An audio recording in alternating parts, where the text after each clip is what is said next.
প্রায় 28 কোটি টাকা তার ঘর থেকে উদ্ধার হয়েছে, যেটা সম্মানীয় বিচারপতিরা তাদের অবজারভেশনে বলেছেন।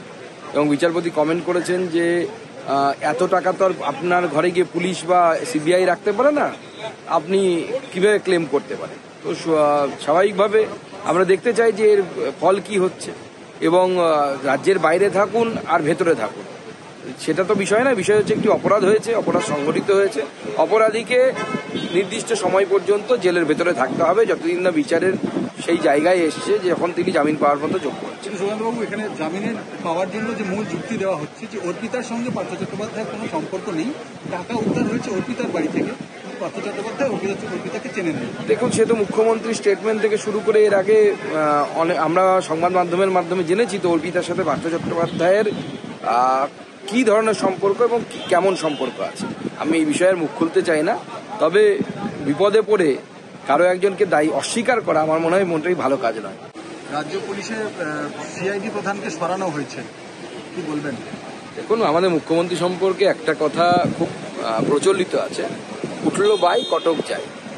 যখন তার মনে হবে সকালবেলা উঠে কিছু পরিবর্তন করতে হবে, করে দেওয়া হবে। তবে এখন অবশ্য পিসি আর ভাইপোতে চলছে, তো মনে হচ্ছে রাজশেখরন হয়তো ভাইপোর লোক ছিল, সেজন্য তাকে গ্যারেজ পোস্টিং দেওয়া হয়েছে।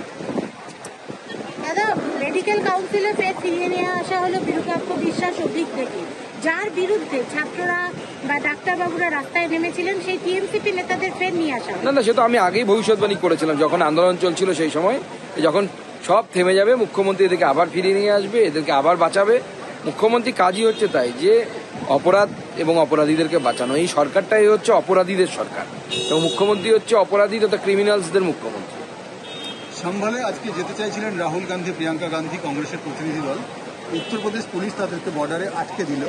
এই বিষয়টাতে বলা হচ্ছে যে বিজেপি সরকার পক্ষপাতী। দেখুন, প্রথমে হচ্ছে যে সম্ভালে যে সাম্প্রদায়িক সম্প্রীতি বিঘ্নিত হয়েছে, সেখানে গিয়ে আগুন ঢালার তো কোনো মানে হয় না।